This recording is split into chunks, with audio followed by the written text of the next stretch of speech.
Bien, buenas noches. Gracias a la invitación cordial que me hace GEPUT, puedo yo reunirme con ustedes esta noche de esta manera virtual para poder discutir, para poder plantear alguna temática relacionada con los delitos de omisión. Se me ha pedido hablar sobre los delitos de omisión y su tratamiento en el Código Penal. Su tratamiento en el Código Penal del 91. Tenemos un Código Penal ya bastante antiguo, tenemos un Código Penal que va a cumplir casi 3 décadas. Entonces, sobre ese Código Penal es que vamos a hablar hoy día y el tratamiento que ese código le da a los delitos de omisión. A los delitos de omisión, en este caso a los delitos de omisión impropia. Bien, una especial mención, como les habrán comentado, a la autoría y participación también. Vamos a hablar algo de eso. Bien, lo primero que les quiero decir es que acá en este diplomado que están presentando, después de ver la temática, después de ver los temas que se están anunciando, he podido verificar que se va a hablar sobre crimen organizado. En ese diplomado estoy viendo que se va a hablar sobre lavado de activos. Se va a hablar sobre delitos de corrupción. Entonces, cuando yo me pongo a pensar en delitos de crimen organizado, delitos de lavado de activos y delitos de corrupción, inmediatamente se me viene a la mente el Código Penal nuestro Código Penal. Nuestro Código Penal de hace 30 años. Un Código Penal con 30 años de antigüedad. Y si tengo un Código Penal con 30 años de antigüedad que recoge dogmática penal,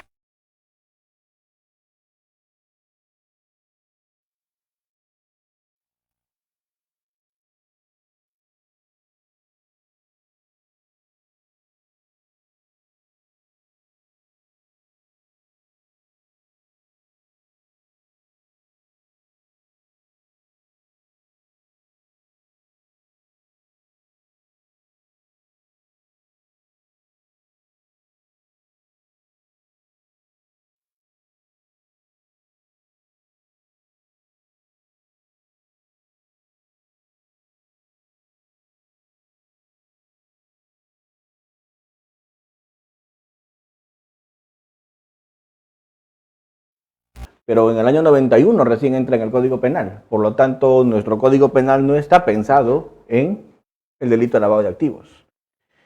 El fenómeno de la corrupción, si bien es cierto ha existido desde siempre, es un fenómeno que se ha puesto bastante fuerte en las últimas décadas.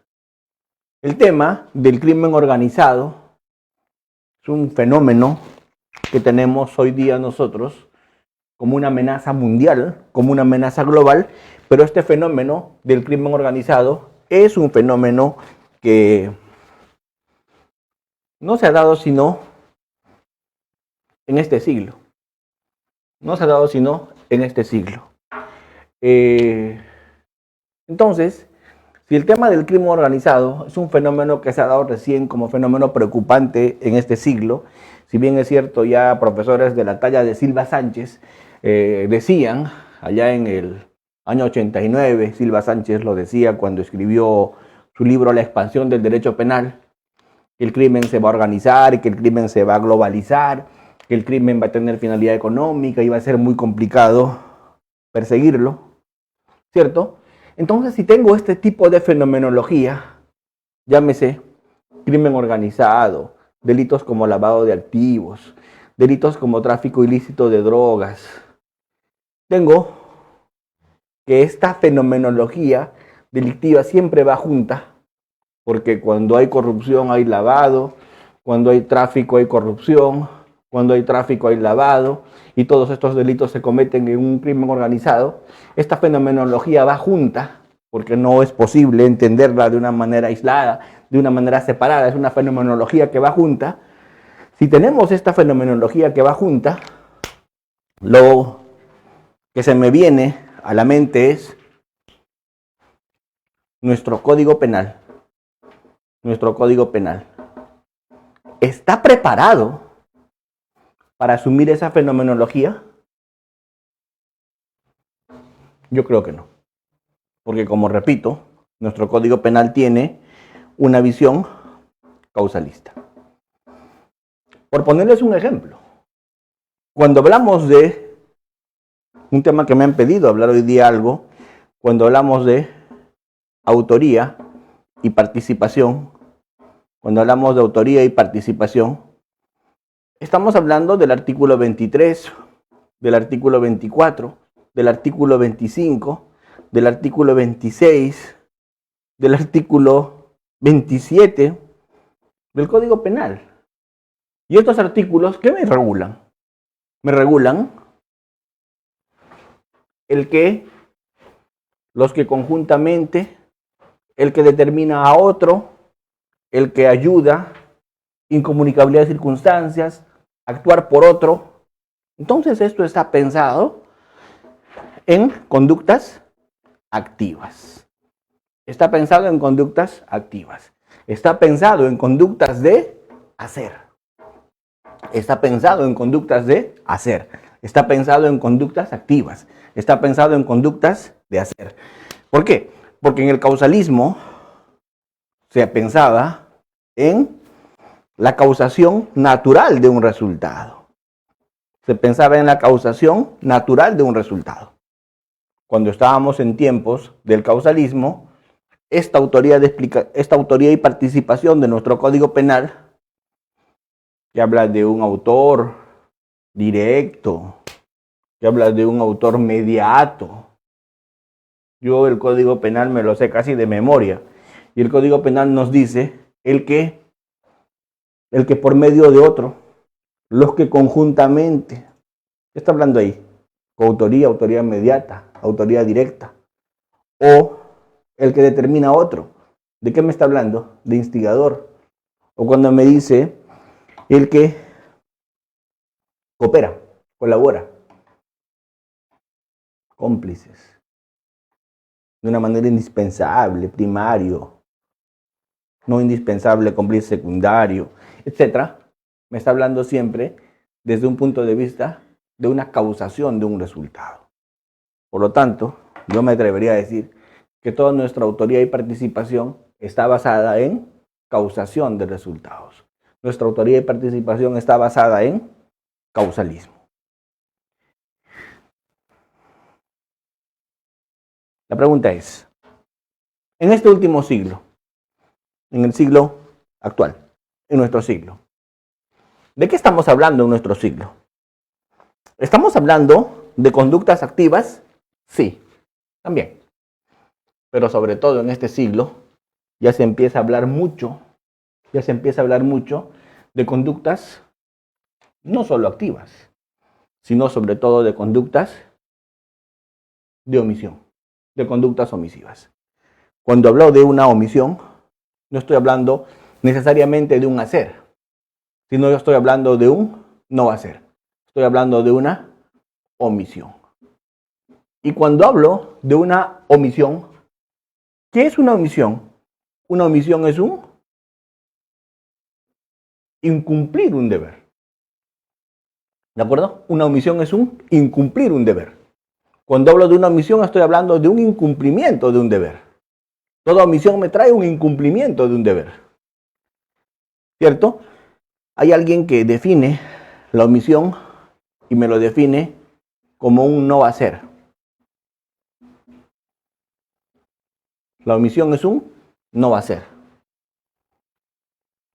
Y me dicen que hay delitos de acción y me dicen que hay delitos de omisión.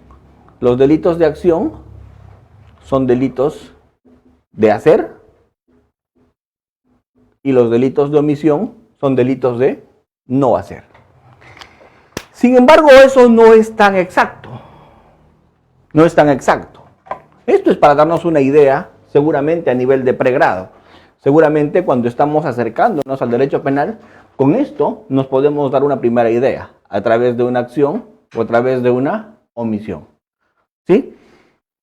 Pero cuando hay una omisión, no es tanto un no hacer.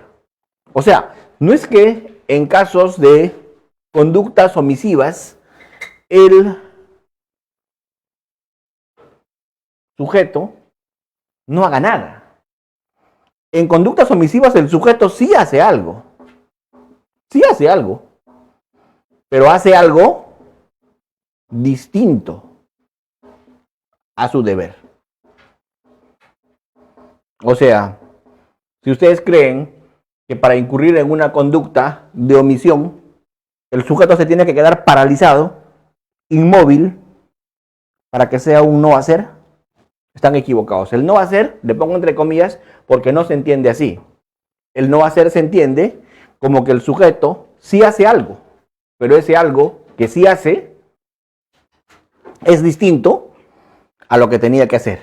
Es distinto a su deber. ¿De acuerdo? Entonces, hoy día, cuando hablamos de omisión, estamos hablando de alguien que hace algo distinto a su deber. Y haciendo algo distinto a lo que tenía que haber hecho, haciendo algo distinto a lo que la ley le obligaba a hacer, va a incurrir en delito. ¿Por qué? Porque tenía un deber, pues. Porque tenía un deber. Y no lo está cumpliendo. ¿Sí? Cuando hay una acción, el tema es mucho más fácil de entender, porque simplemente el sujeto está haciendo algo que la ley prohíbe. Se está enfrentando de una manera directa con la ley. Está haciendo algo que la ley directamente prohíbe. Le está diciendo no mates y él ¿qué está haciendo? Está matando. Yo creo que esta distinción hoy día ya carece de objeto. Esta distinción entre acción y omisión hoy día ya carece de objeto. ¿Por qué? Porque esta distinción entre acción y omisión tal vez podría tener algún sentido en tiempos causalistas. Pero en tiempos actuales, esta distinción yo creo que ya pasa a un segundo plano. En tiempos causalistas, cuando hablábamos de causalismo, lo que se buscaba era encontrar la causa desde el punto de vista natural. Entonces, para encontrar la causa desde el punto de vista natural, teníamos que verificar una conducta y que esa conducta tenga una relación con un resultado. ¿Cierto? Una conducta que tenga relación con el resultado. ¿Y cómo se llamaba la relación que había entre la conducta y el resultado? La relación que había entre la conducta y el resultado se llamaba causalidad. Entonces, ¿qué cosa era la causalidad? La causalidad no era sino la relación que existía entre la conducta con el resultado. Pero en el causalismo se entendía esa relación entre conducta y resultado como causalidad, pero desde el punto de vista natural. Desde el punto de vista de las ciencias naturales. Y acá se llegó al máximo nivel en el causalismo cuando se trabajó con la teoría de la equivalencia de condiciones. Esto es la teoría de la condición similar. ¿Qué decía la teoría de la equivalencia de condiciones? Decía, todas las causas tienen el mismo valor, todas las causas valen lo mismo, ¿cierto? Todas las causas son causas y la única forma de saber cuál no es causa entre las probables condiciones era hacer supresión en mente. Y cuando tú suprimías en mente ciertas conductas, esa conducta eliminaba el resultado. Si la suprimías en mente, no era causa. Pero si esa conducta, cuando eliminabas en mente, también eliminaba el resultado, sí era causa. Entonces el método de la causalidad natural, en la teoría de la equivalencia de condiciones, la conditio sine qua non, supresión en mente, era un método infalible. Un método científicamente válido, científicamente aceptable. Científicamente, dentro de la física y las ciencias naturales, absolutamente válido. Sin embargo, este método es un método que hoy día no satisface, porque con este método hoy día me puedo encontrar muchos supuestos donde naturalmente no va a haber causalidad, sin embargo va a haber responsabilidad penal. ¿Y cuáles son esos supuestos en que naturalmente en que científicamente no va a haber causalidad desde el punto de vista de la física. Sin embargo, va a haber responsabilidad. ¿Cuáles son esos supuestos? Esos supuestos son, pues, precisamente los supuestos que tienen que ver con los delitos de omisión. Cuando hablamos de delitos de omisión, no hay causalidad. No hay causalidad. Por ejemplo, cuando hablamos de los delitos de omisión pura o de omisión propia, no son delitos de resultado. Los delitos de omisión pura o de omisión propia no son delitos de resultado. Los delitos de omisión pura o propia son delitos de peligro. Tú respondes simplemente por el peligro. No requieren resultado. Ejemplo, la omisión a la asistencia familiar. No necesitas para responder que el alimentista se muera. Delito de peligro. Basta con que no pagues los alimentos. O cuando hablas de un delito ambiental, ¿cierto? O cuando hablas de un delito de omisión de socorro. Son delitos de peligro. No necesitas que la persona que has dejado abandonada sin socorrer se afecte gravemente. No son delitos de resultado. Los delitos de omisión pura siempre son delitos de peligro. Entonces, ¿qué causa natural va a haber en delitos de peligro? Ninguna. Son delitos de peligro. No requieren resultado.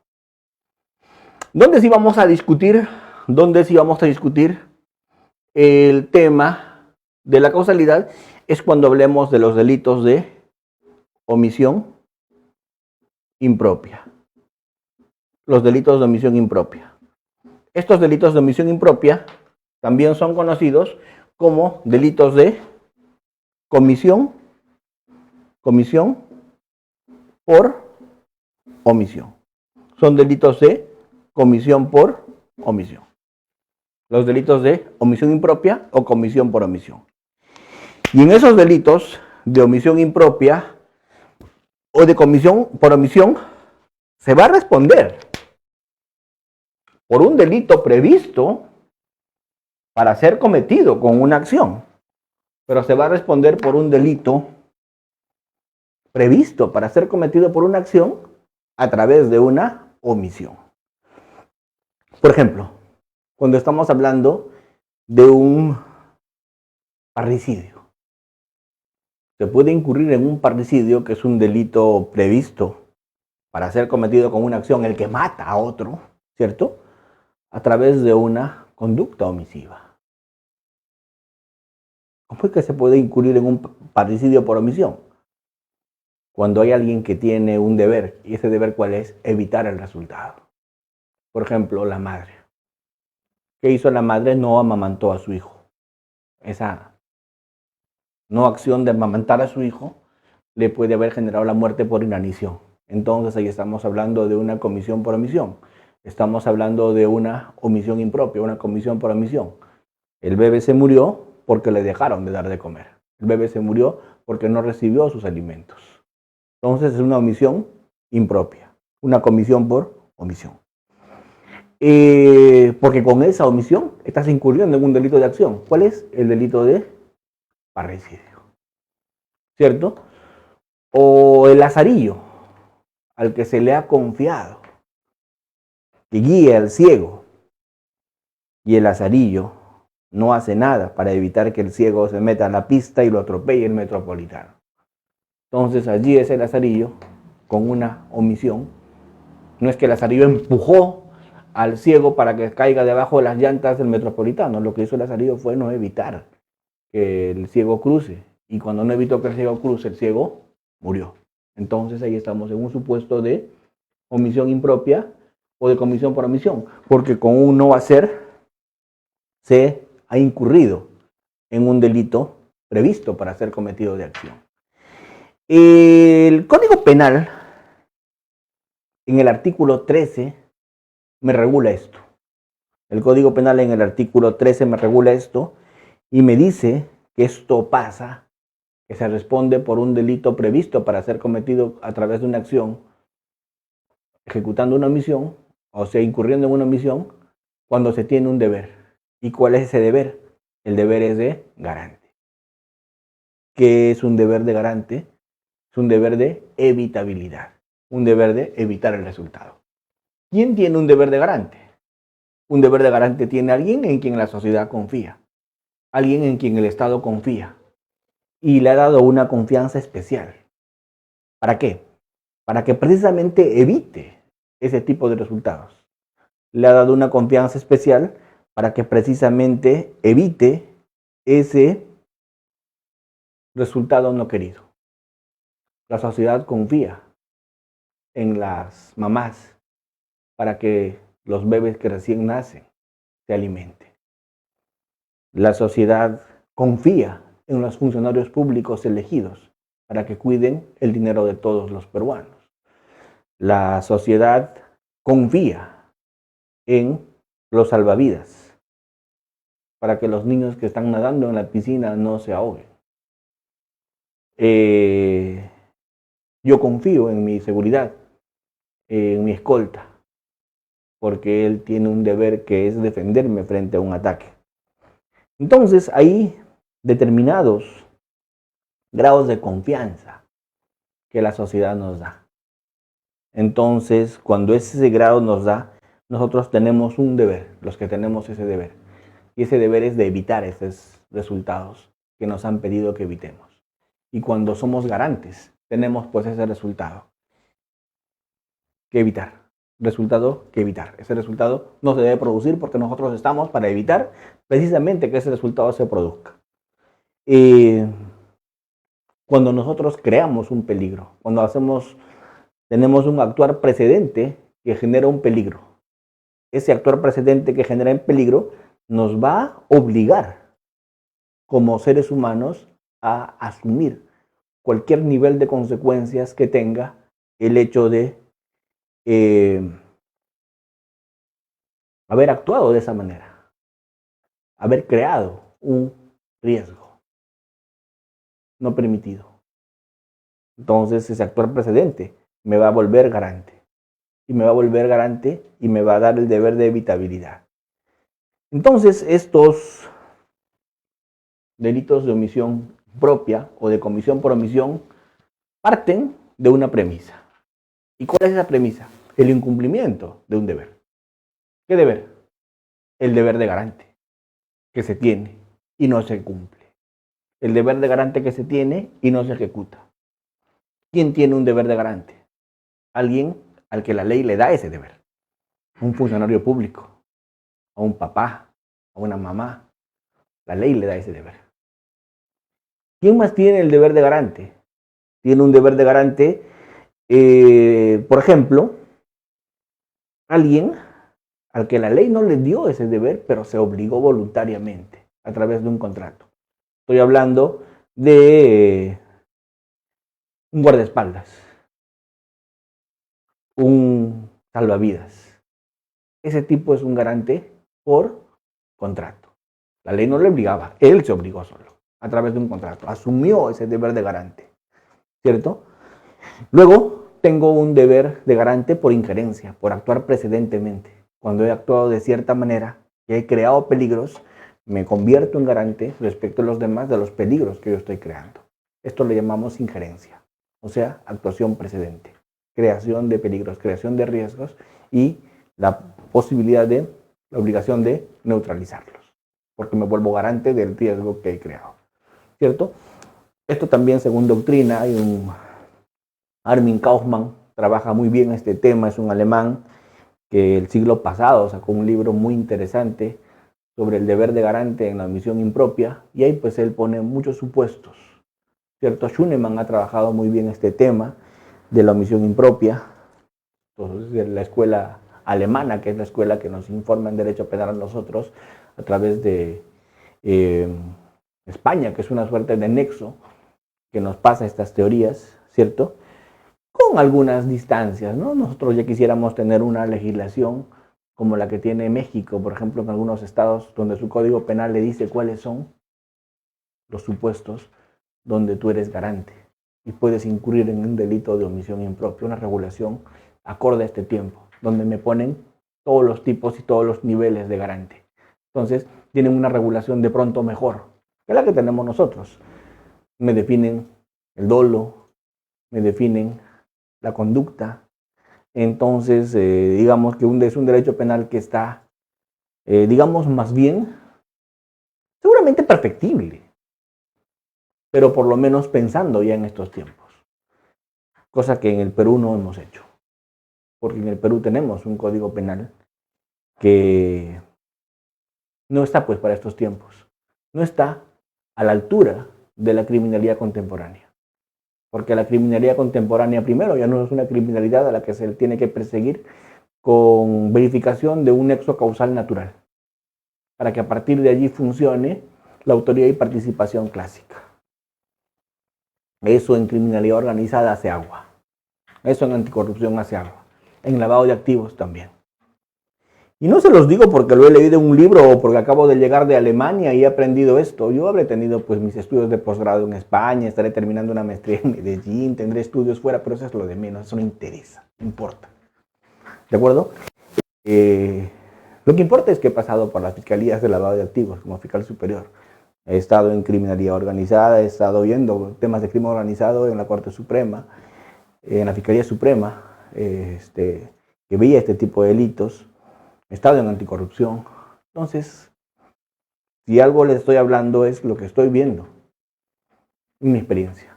Cómo es que en la labor de la Fiscalía, muchas veces, este vetusto Código Penal hace agua para estos tiempos actuales. Tiempos actuales de, como les digo, conductas distintas, criminalidad diferente, nuevos retos. Es como que peleáramos con honda y guaraca frente a alguien que actúa con armas automáticas. Entonces, es algo así. La idea es empezar a trabajar otro tipo de criterios. Alguien me dijo una vez, y con omisión impropia, ¿cómo se ve? Pues el nexo causal, ¿cierto? En delitos de omisión, ¿cómo hablamos de causalidad? Y ahí hay todo un tema. Ahí hay todo un tema. Hay posiciones muy bonitas. A mí me gustaría tocar en este diplomado. Voy a hablar con José para que, de ser posible, me den el tema. Me gustaría tocar algunos aspectos contemporáneos que tienen que ver con lo que un poco había estado yo diciendo hoy día. Por ejemplo, cuando hay una conducta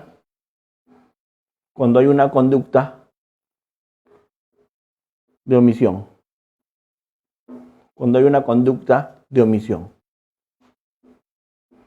Y hay un resultado. Y ese resultado es, vamos a poner, muerte de un bañista. Muerte de un bañista. Ese bañista murió. ¿Cuál es la conducta de omisión? La conducta de omisión es que el salvavidas, el que le tenía que salvar su vida, el salvavidas, se fue, fue a comprar un cigarro. Se fue a comprar un cigarro. Y cuando se terminó de fumar el cigarro, porque estaba prohibido fumar dentro de la piscina, él apagó el pucho, puso el pucho en el tacho de basura y regresó a su puesto de trabajo en la piscina, encontró el cadáver de este bañista flotando en la piscina. ¿Qué había pasado? En la ausencia del salvavidas, el bañista había tropezado en la piscina, se había golpeado la cabeza y, como no estaba el salvavidas para que lo saque, se ahogó. Entonces yo pregunto, ¿por qué tropezó? Tropezó porque había ingerido alcohol. Tropezó, alguien dirá, se autopuso en peligro.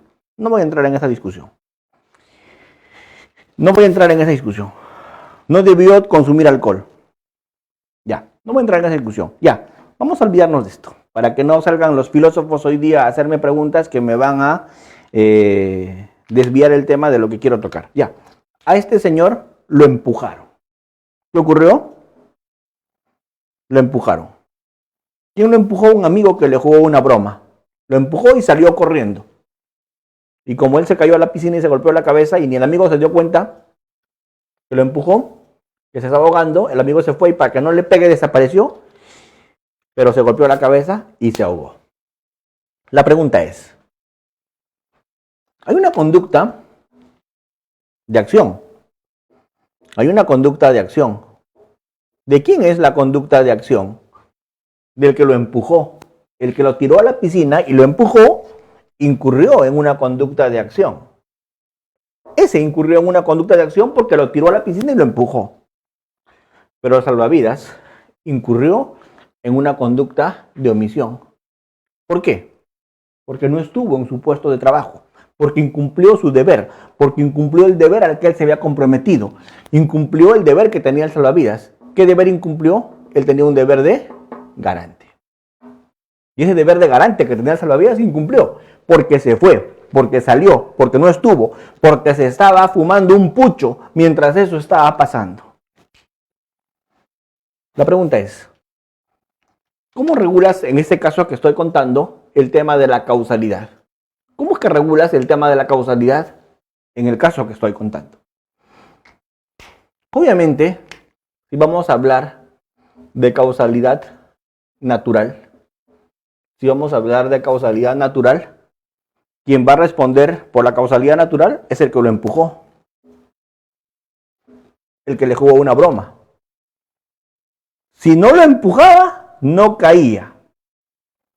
Si la piscina no estaba resbalosa, no se volvía a tropezar y no se golpeaba la cabeza en el tubo. Si el tubo no lo hubieran puesto allí, no se golpeaba la cabeza. ¿Ven? Esto, el empujón. Esto, el tema del agua jabonosa con el que resbaló además de que lo empujaron.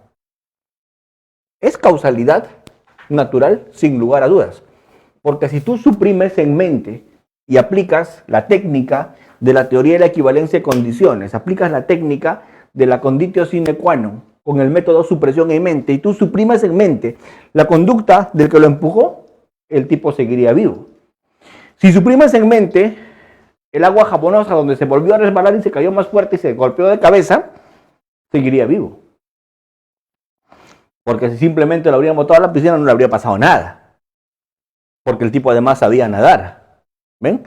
Entonces, el agua jabonosa y el empujón son causa natural del resultado. Pero no. Pero el garante,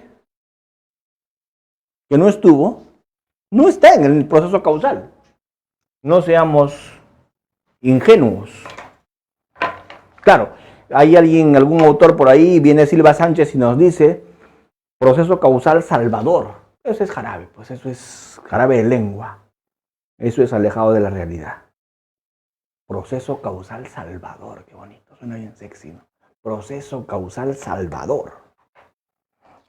¿Sí? O causa hipotética. O causalidad negativa. Una maravilla, ¿ves? Los libros de derecho penal es espectacular. Algún día voy a tener tiempo para dedicarme a escribir ese tipo de cosas. Lo cierto es que no es causa. Pues.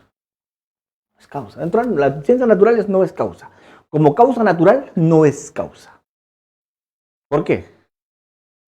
Porque esa su inacción no impactó en el resultado. ¿Lo hubiera podido evitar? Sí. Pero en lo que ocurrió, no intervino. Pero lo hubiera podido evitar. Era una posibilidad de que no pase. Lo hubiera podido evitar. Pero una cosa es que lo hubiera podido evitar y una cosa muy distinta es que lo haya causado. Una cosa es que lo haya podido evitar y otra cosa muy distinta es que lo haya causado. Sobre esto creo que no debemos incurrir en errores y sobre esto creo que no debemos confundirnos. Porque no es lo mismo, no lo evitó, a que lo causó. No evitar es una cosa y causar es otra. En conclusión, ¿y cómo resolvemos entonces en estos casos el tema de la causalidad? Si dentro de la física, la teoría de la equivalencia de condiciones no puede con esto. La teoría de la equivalencia de condiciones, que es la única teoría científica que puede tener una explicación para este tema, no nos sirve. Si la teoría de equivalencia de condiciones no me sirve para esto, ¿cómo es que hago? ¿Cómo es que imputo? Ahí me toca solamente imputar con la imputación moderna. Precisamente la que no tenemos regulada, sino dogmáticamente. ¿Cuál es esa? Imputación objetiva. Tienes que imputar con imputación objetiva. O sea, allí la relación causal no tiene que ser una causa natural, no. La relación causal tiene que ser más bien acá el tema de la imputación objetiva. La imputación objetiva acá lo que va a hacer es, va a reemplazar. ¿Qué va a reemplazar la imputación objetiva? Va a reemplazar la causalidad natural. Y vamos a imputarle vía imputación objetiva. ¿Por qué? Porque le vamos a decir que este salvavidas incrementó el riesgo permitido. Claro. ¿Por qué? Porque una piscina sin salvavidas es más riesgosa que una piscina con salvavidas. ¿Cierto? Entonces hay una conducta de infracción del deber. Acá. El señor infringió su deber. Infringió su deber. Entonces, ¿qué le voy a imputar al señor salvavidas? Lo que yo le voy a imputar al señor salvavidas es que ese señor salvavidas no evitó que la persona se ahogue. Y por no haber evitado, que es distinto a haber causado, va a responder penalmente. Pero a través de la moderna teoría de la imputación objetiva, que va a reemplazar a esa vieja causalidad natural. Entonces, con eso le voy a imputar al que comete omisión impropia. Entonces, para ponerlo en limpio, y este tema quede más o menos planteado,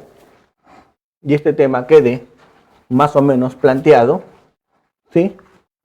Para ponerlo en limpio y este tema quede más o menos planteado, yo voy a resumirlo así. Una conducta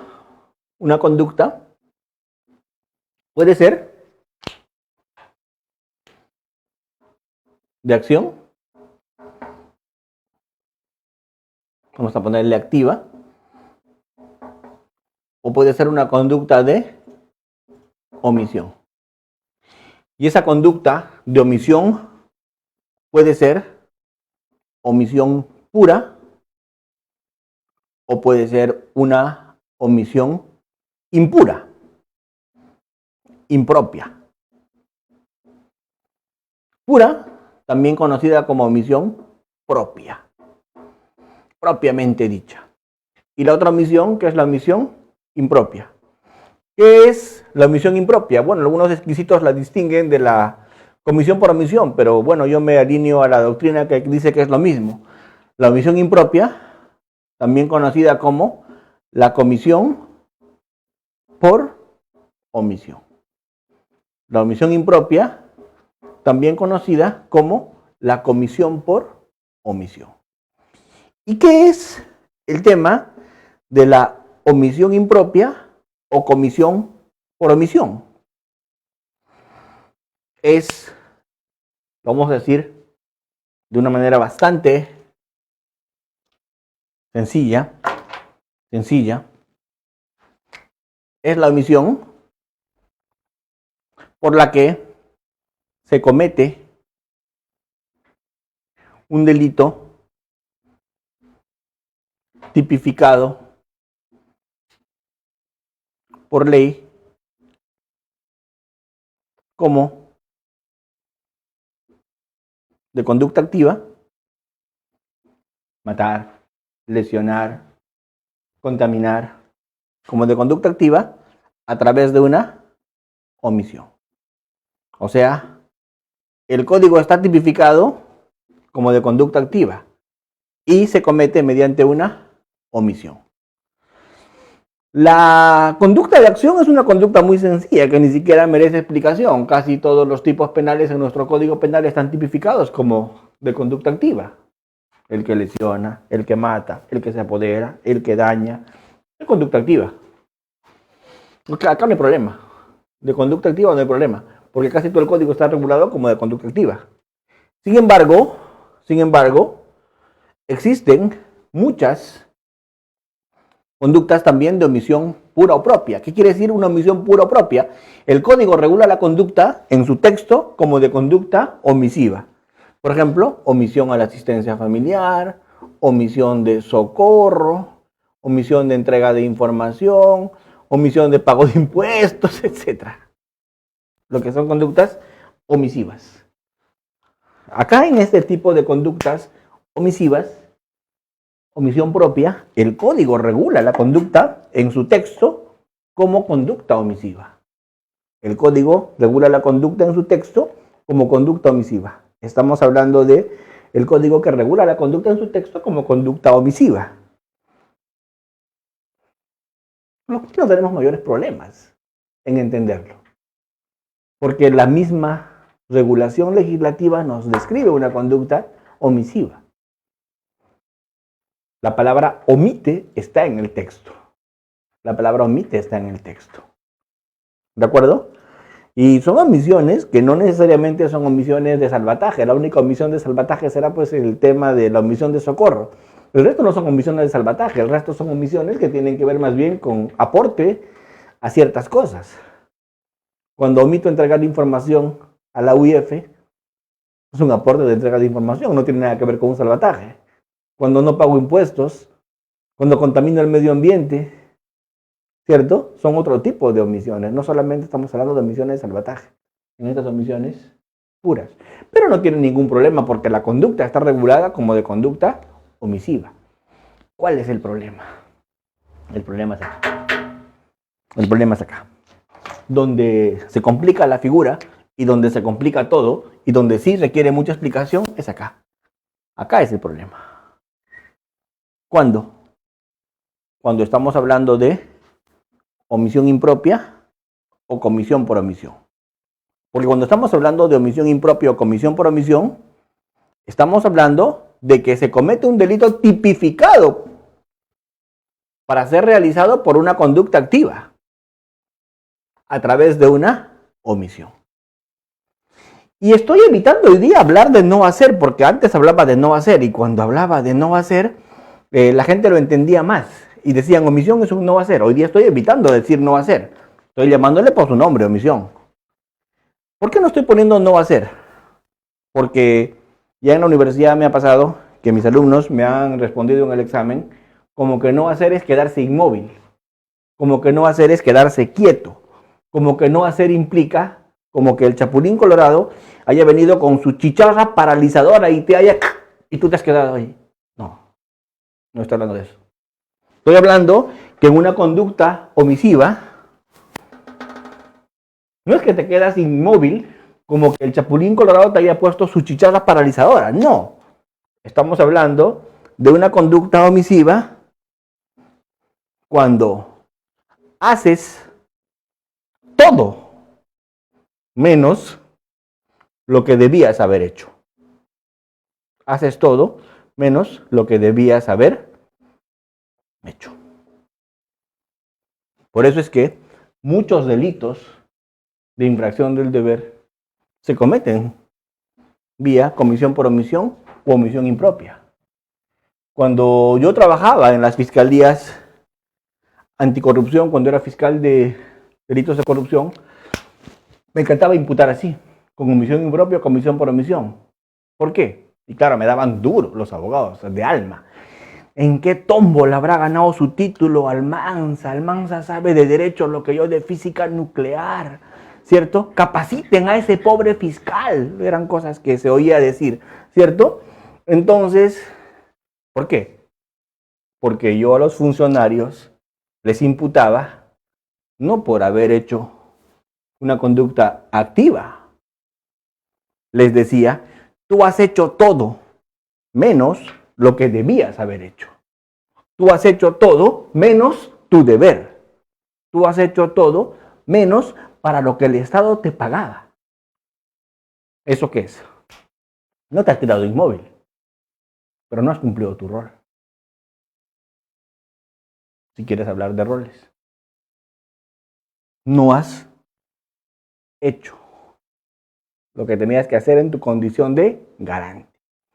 Y los abogados me decían, ¿y dónde está que yo era garante? A ver, encuéntrame alguna norma que diga que yo era garante. Y yo le decía, tenías deberes.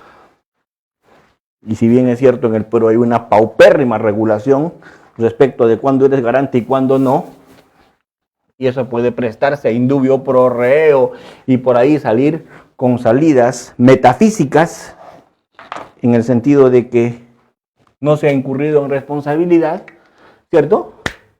Lo cierto, como diríamos, lo cierto que es. Lo cierto es que había un deber. Y ese deber era un deber especial. Y ese deber especial lo tenías. ¿Y por qué tenías ese deber especial? Ese deber especial lo tenías. ¿Por qué? Porque eras funcionario. Lo tenías porque eras gerente, etcétera. Digo gerente en una persona jurídica privada. Digo funcionario en una entidad estatal. ¿Cierto? Lo tenías porque eras padre de familia. Lo tenías porque eras médico. Lo tenías porque además de ser padre de familia, médico, funcionario, gerente, eras profesor, eras policía, eras bombero, etcétera. Y puedo llenar la pizarra poniendo ejemplos donde tenías un deber especial. Y claro, y van a venir y me van a preguntar y me van a decir, trayendo su lupa, ¿dónde dice la palabra garante? Y le voy a decir, nunca lo entendería si te lo explico. ¿Por qué? Porque no hay peor ciego que aquel que no quiere ver. Y no es que no quiere ver. No es que no quiere ver. Es que no le conviene ver. ¿Y por qué no le conviene ver? Porque su trabajo es no ver. Si los defiende a ellos, su trabajo es no ver. Pero el trabajo de quién debe ser ver, debe ser el trabajo del fiscal ver. El fiscal tendría que ver. Entonces, ¿qué se requiere para que haya una omisión impropia? Primero se requiere un deber especial, que lo tiene un funcionario, un gerente, un padre de familia, un médico, un policía, un bombero, un guardaespaldas, un salvavidas, ¿cierto? ¿Quién más? Alguien que ha actuado con injerencia, alguien que está en una comunidad de peligro, ¿cierto? Deportes de aventura.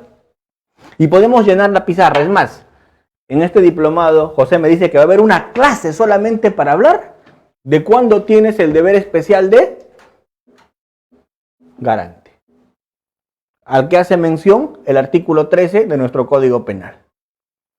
Para discutir en ese día, con teorías de Armin Kaufman, de Schunemann, de Roxin, la discusión con Jacob sobre quién es garante y quién no lo es, esa discusión jurídica impresionante entre estas fieras del derecho penal, una clase para deber. ¿Cuándo hay deber especial de garante? Espectacular. Ese día yo también voy a venir de alumno, no me lo voy a perder. El mismo José va a dictar esa clase, me ha dicho. ¿De acuerdo?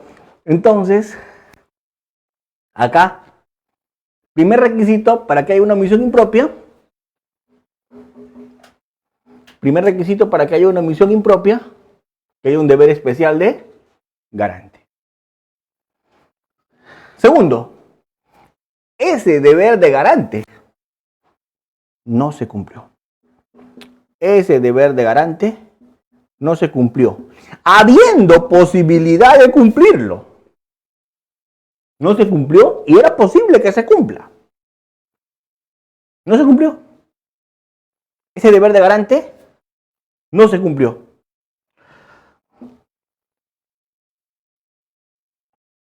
Y se produjo un resultado. ¿Qué resultado? El bien jurídico se afectó. El bien jurídico se afectó. Ese bien jurídico se afectó. Lamentablemente el bien jurídico se afectó. Este bien jurídico resultó dañado. Se afectó. ¿Y qué lo afectó a ese bien jurídico? Lo que ese garante tenía el deber de evitar que lo afecte.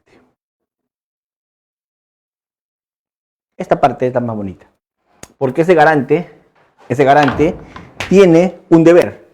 ¿Y qué deber tiene el garante? Ese garante tiene el deber de evitabilidad. ¿Qué quiere decir? Tiene que evitar ese resultado. Tiene el deber de evitabilidad. Tiene el deber de evitar el resultado. Y como ese garante tiene el deber de evitar ese resultado y no actuó e hizo todo menos su deber especial y el resultado se produjo, no estoy diciendo que el garante lo causó, pero hay una relación de imputación objetiva entre la conducta omisiva de este garante y el resultado. Llámale como quieras. Dime, hay una causalidad negativa. Dime, hay una causalidad salvadora. Llámale como quieras, no me interesa entrar en ese debate. Si quieres seguir a Silva Sánchez, síguelo. A Sánchez Vera, sigue a quien quieras. Pero entiende eso, que tiene que haber una relación entre ¿qué? Entre el acto omisivo y el resultado. Prefiero decir una relación de imputación objetiva, que va a reemplazar la vieja causalidad natural, que va a reemplazar la vieja causalidad de la física, en estos casos. Y allí vamos a hablar de un nivel de responsabilidad penal. Si esta teoría, en tiempos actuales, de criminalidad, la aplicáramos bien, mucha gente que está al frente tendría que responder. Y tendría que responder ¿por qué? Tendría que responder ¿por qué? Porque no ha hecho lo que tenía que haber hecho. Teniendo un rol de garante, teniendo una posición de garante. Entonces, yo creo que en este tema hay mucho que hablar, hay mucho que decir. Yo considero que es una temática bastante rica. Es una temática en la que solamente para discutir los tipos de causalidad alterna a la causalidad natural. Hasta una sesión. Solamente para discutir el tema del deber de garante. Tenemos también bastante materia ahí. Por último, para analizar cómo es que esto impacta en delitos de dominación pública, en delitos de corrupción, que son los delitos actuales que nos genera bastante preocupación, ahí tenemos un problema bastante serio. Entonces, dicho todo esto, yo creo que podríamos hacer en este momento un pequeño intermedio. ¿Y un pequeño intermedio para qué? Para yo revisar algunas preguntas que hasta este momento me han hecho a través del chat, algunas preguntas que me han hecho a través de la vía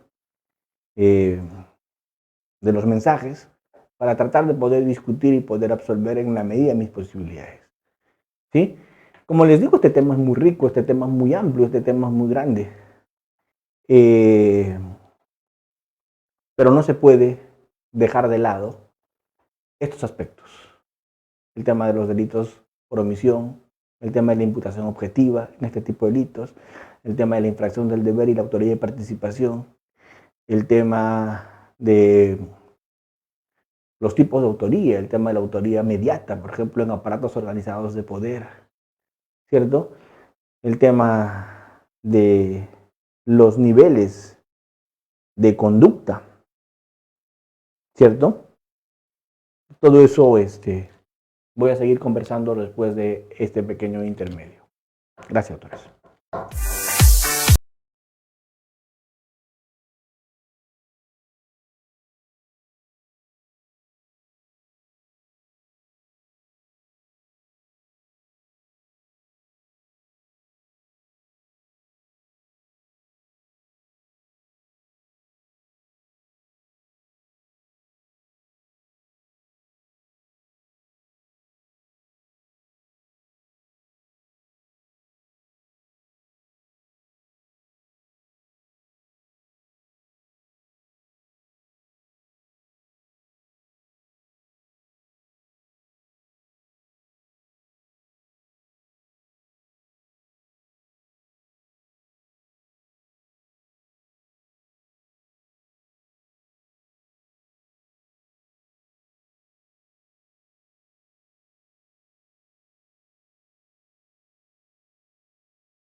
Bien, doctores, muchas gracias por las preguntas, muchas gracias por los comentarios.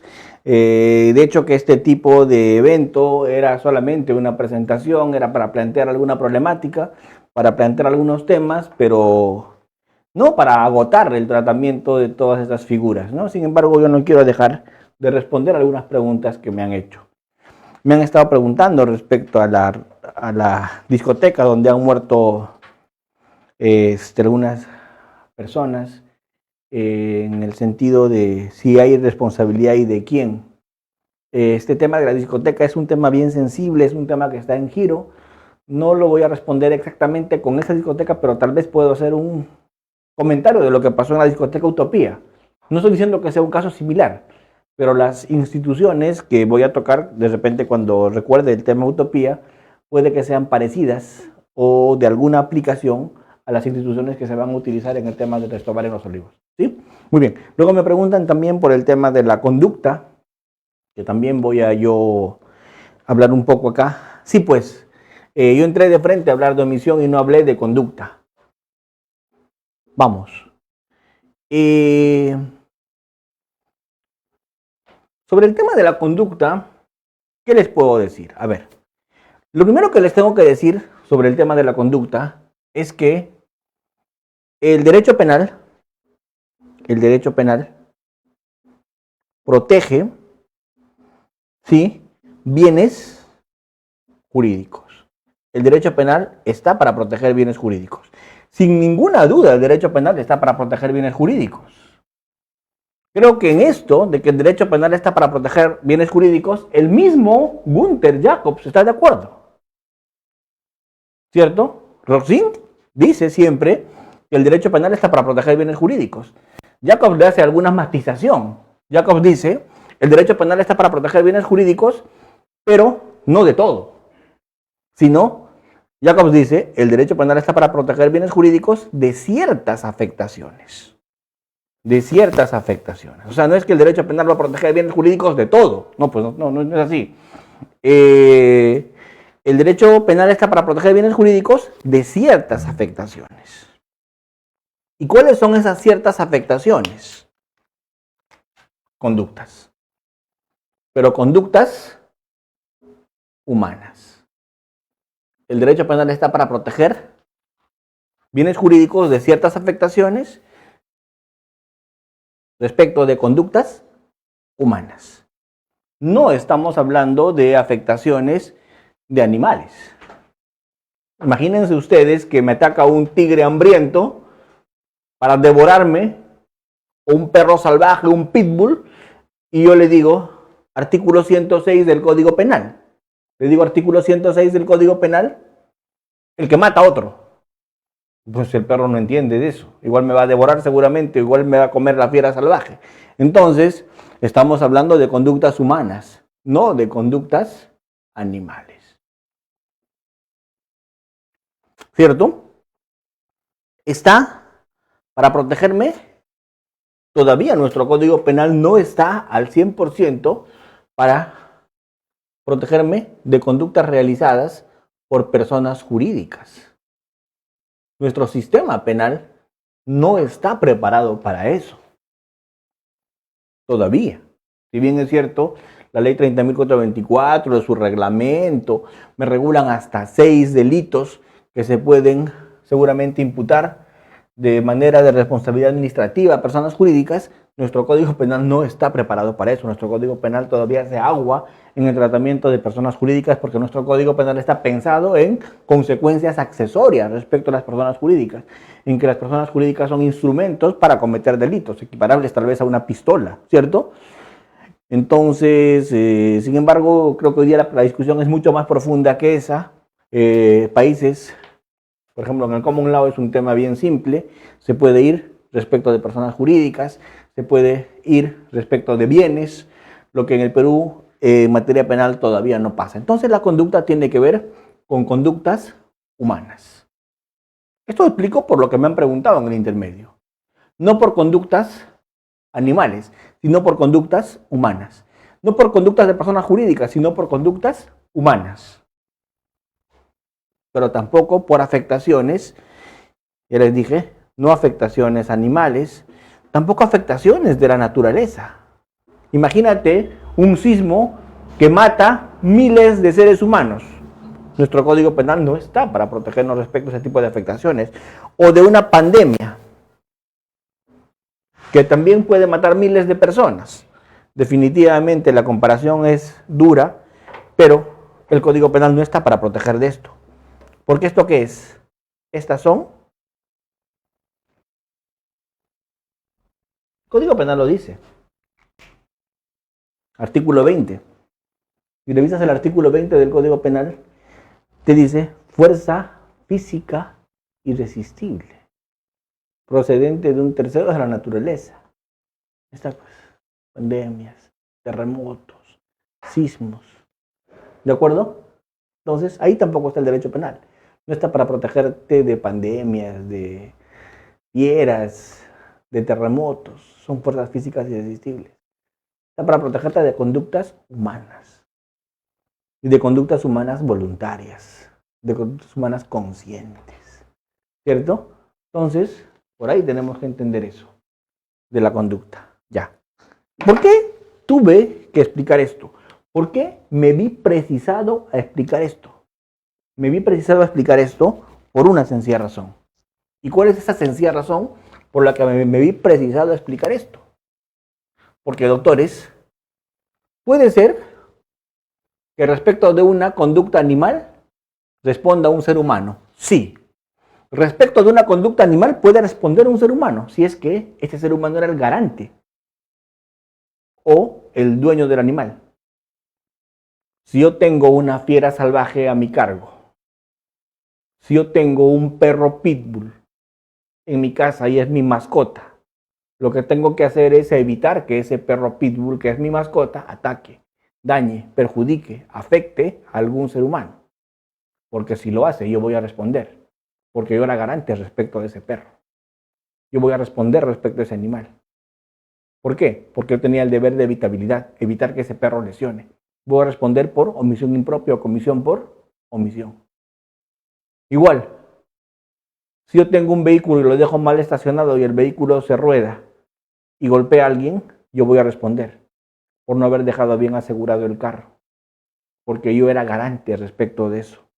Y con mi conducta incrementé el riesgo permitido. ¿Ven?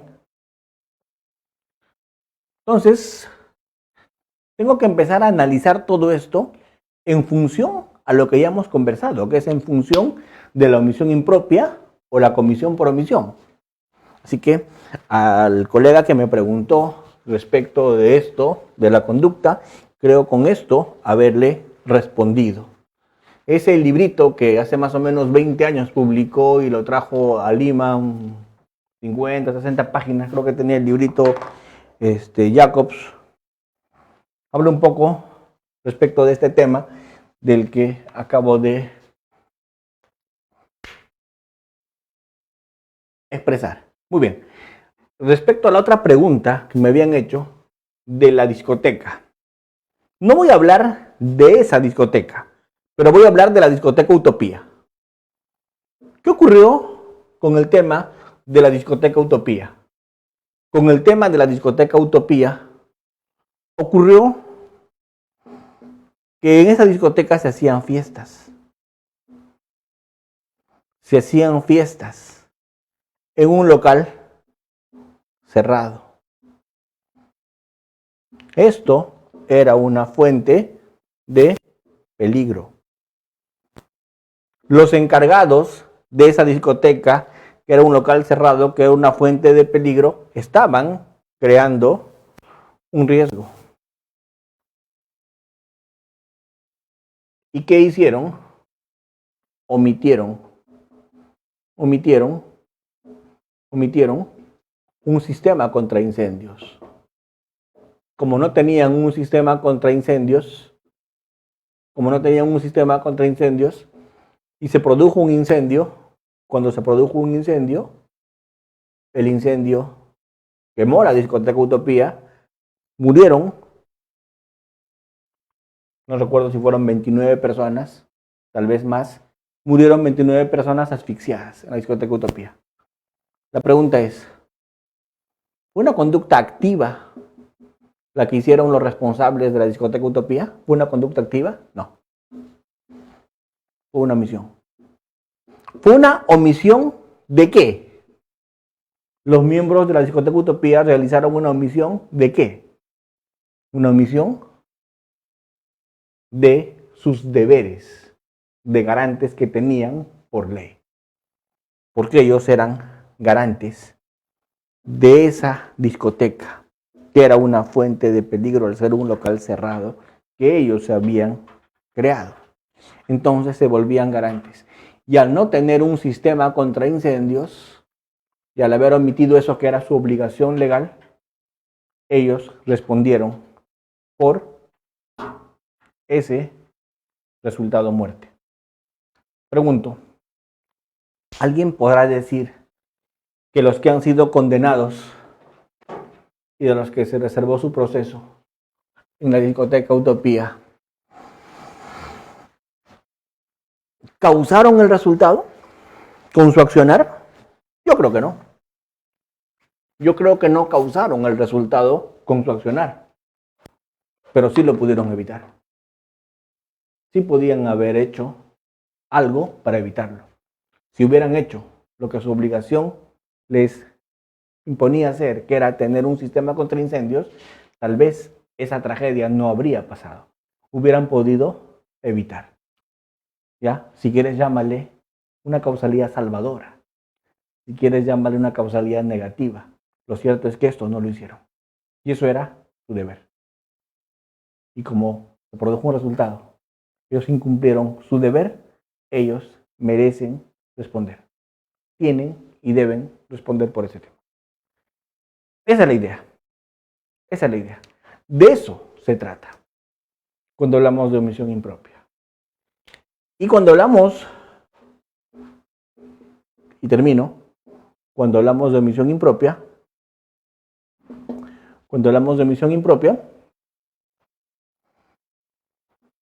ese garante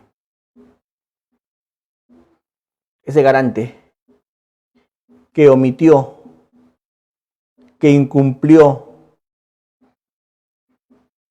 sus deberes, ese garante que omitió, ese garante que incumplió sus deberes, va a responder por el delito. Y va a responder por el delito como si hubiera realizado una acción. Va a responder por el delito como si hubiera realizado una acción. Como si hubiera realizado una conducta activa. Y esa su omisión del garante, se va a equiparar, esa palabrita, se va a equiparar, ¿con qué? Esa su omisión se va a equiparar, ¿con qué? Con una conducta activa. Y va a responder por una conducta activa. Y va a responder como si hubiera realizado una conducta activa, porque su omisión se va a equiparar a esa conducta activa. Y va a responder como si hubiera realizado la conducta activa. ¿Cierto? ¿Por qué? Se va a equiparar porque ese garante tenía un deber de evitar el resultado. Y como el resultado se produjo, y el garante incumplió sus deberes y el resultado se produjo, va a responder por esa omisión en que ha incurrido. Esto es un incumplimiento de deberes. Y esto es una inejecución de deberes. Es un incumplimiento de deberes. Y por eso es que va a responder. Por eso es que tiene que responder. Por no haber evitado el resultado. Muy bien. El artículo 13 del Código Penal habla de supuestos en los cuales se puede atenuar la pena del que actúa en comisión por omisión. Ahí vamos a discutir sobre si corresponde o no atenuar y en qué casos se corresponde atenuar y en qué casos no. Porque si es una equiparación al 100%, no debería atenuarse la pena. Porque si vamos a atenuar la pena del omiso, ya estaríamos poniendo en tela de juicio esta figura. Vamos a analizar esto. Y dos, se puede responder por omisión impropia, por dolo y también por culpa. Muy bien. Hoy día solo he querido presentar estas figuras, solo he querido dejarlas planteadas, solo he querido pronunciarme respecto a ellas por una razón. Y la razón es a nivel de lo que me han pedido hoy día hacer, que es más o menos graficar una problemática. Graficar una problemática que existe en el día a día. ¿En qué sentido? La problemática que existe día a día es, en estos tiempos, en que tenemos un contexto donde estamos combatiendo crimen organizado. Y en un contexto donde estamos cometiendo errores en este combate contra el crimen organizado, es imperativo que los delitos que comete el crimen organizado, como son lavado de activos, corrupción, TID, trata, ¿cierto? Esta criminalidad que comete todo este tipo de delitos y muchos otros, como etcétera, sea combatida, pero con nuevas herramientas. Y una nueva herramienta es intensificando las imputaciones, no solamente a nivel de conductas activas, sino a nivel de conductas omisivas, usando una figura de la imputación objetiva. Muy bien. Entonces, si voy a imputar de esta manera, necesito sesiones donde se explique a los participantes en qué consiste una omisión propia y una omisión impropia. ¿Cuándo se es garante? ¿Qué teorías existen? Se hable de todos los supuestos de imputación objetiva, porque si no se entiende imputación objetiva, vamos muertos. Respecto del crimen organizado, se analice el tema de la autoría y participación, con especial énfasis en la autoría mediata, en la coautoría y las nuevas y modernas teorías de coautoría. La coautoría sucesiva, muchas teorías modernas respecto de la coautoría. Se analice también acá todo lo que son personas jurídicas.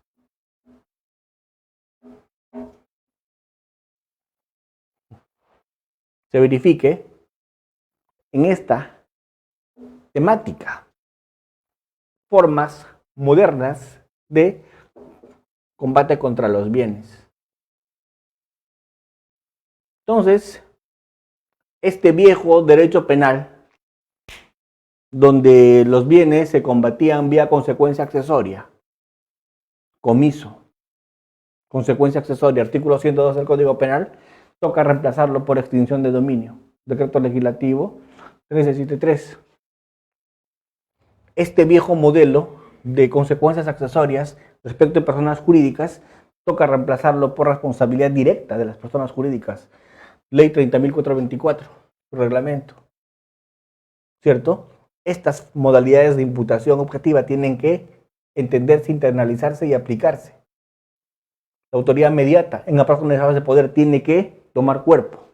Esto solamente para hablar de la parte general del derecho penal aplicable a esta criminalidad. Entonces no es tarea fácil. No se vienen tiempos sencillos ni pacíficos en dogmática penal. Ahora, ustedes me dirán, pero en Alemania no se está produciendo demasiado respecto de esto. No creo. ¿Y por qué no creo? Se los voy a decir. No creo que en Alemania sea una prioridad en este momento analizar todo ese tipo de figuras. ¿Y saben por qué?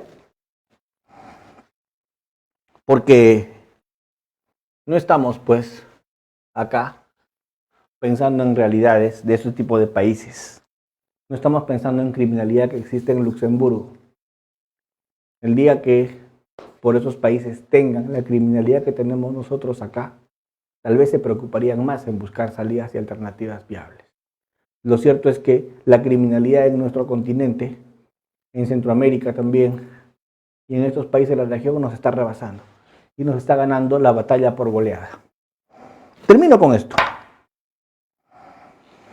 Yo no sé a qué en su momento discutiremos y yo prometo de hacer un diagnóstico de cifras sobre este tema.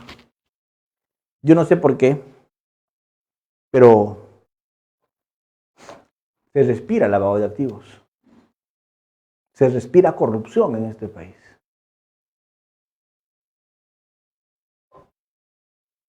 Hay demasiada inseguridad, hay un crimen organizado, hay un narcotráfico a gran escala.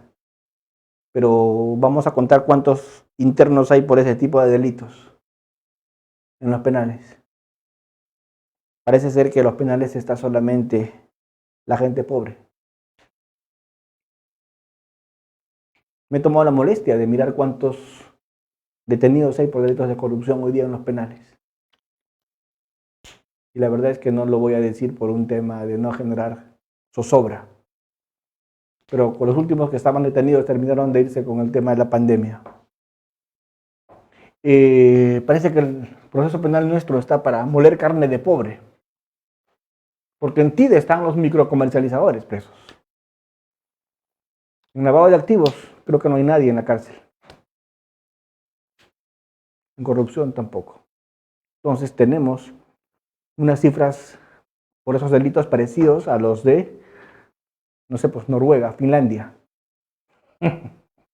teniendo, no creo que la misma criminalidad que ellos. Entonces algo está pasando, en algo estamos fallando, algo está ocurriendo. Y si no es en estos diplomados, no sé en dónde tengamos que discutir respecto a la situación. Pero en algún lugar tenemos que discutir respecto a qué está pasando. Listo. Muchas gracias, doctores.